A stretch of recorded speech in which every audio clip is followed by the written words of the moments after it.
Uang, uang, uang. Semua orang selalu berbicara tentang menjadi kaya, sukses, berhasil, dan semua ini diindikasikan dengan banyaknya uang yang mereka miliki.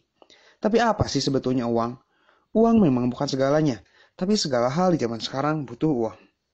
Sekarang, uang dianggap sebagai standar ukur untuk mengetahui status atau derajat seseorang, padahal masih banyak faktor-faktor lainnya. Inilah mengapa banyak sekali orang yang stres karena uang, hingga melakukan berbagai hal-hal buruk, bahkan ada yang sampai bunuh diri. Hal ini dikarenakan banyak sekali miskonsepsi mengenai uang sehingga uang direlasikan kepada hal-hal yang bersifat jahat, buruk, serakah, dan merusak. Padahal uang hanyalah selembar kertas. Pikiran kitalah yang membuatnya lebih dari itu. Welcome to Animal Life. Sekarang kita akan membahas tentang 5 cara pikir tentang uang yang membuat orang kaya semakin kaya.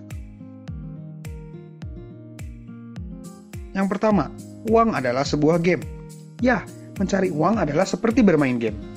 Hal yang paling seru dari sebuah game adalah tidak peduli game apapun yang kamu mainkan, semakin sering kamu mainkannya, semakin ahlilah kamu. Buat kalian para gamer, mana yang akan menang? Newbie yang baru download game Mobile Legends atau pro player yang udah main lebih dari 1000 game? So, sama seperti semua game, hal itu bisa dipelajari. So learn the game of money and be good at it. Belajarlah dari mereka yang sudah berhasil dan berlatihlah sebanyak mungkin.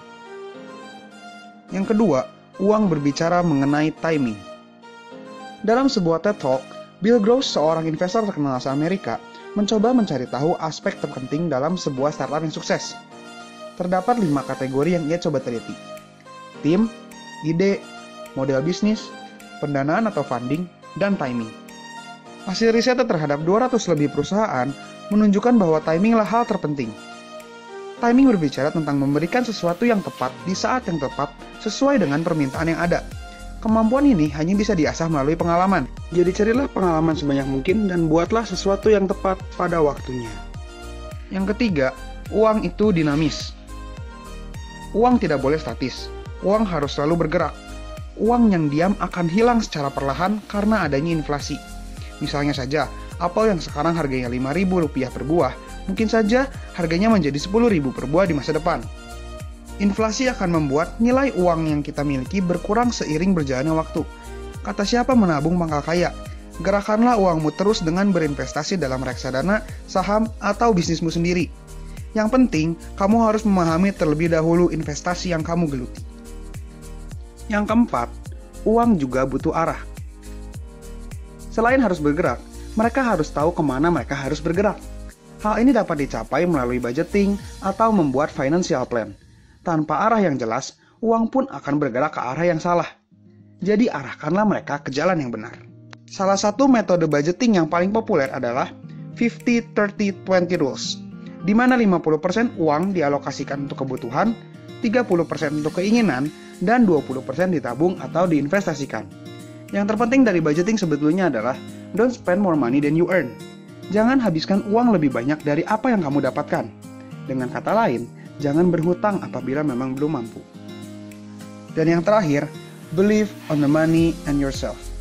Kalau kamu pernah berkata, aduh nggak mungkin bisa beli rumah kemahalan, atau merasa kamu tidak akan menjadi kaya atau bebas secara finansial, uang akan mengikuti cara pikirmu. Jangan biarkan dirimu sendiri menjadi penghalang terhadap kesempatan yang sebetulnya ada di depanmu. Janganlah takut terhadap uang, tapi hadapilah mereka dengan bijak. Dan janganlah biarkan uang menguasaimu, tapi kuasailah mereka. Jadi kesimpulannya, yang pertama, uang adalah sebuah permainan atau game. Yang kedua, uang selalu berbicara tentang timing. Yang ketiga, uang itu dinamis. Yang keempat, uang juga butuh arah. Dan yang terakhir, believe in yourself and the money. Jika kalian suka video ini, jangan lupa untuk like dan share video ini ke teman-teman kalian. Dan jangan lupa juga untuk subscribe di channel Animal Life. Thank you for watching. See you on the next video.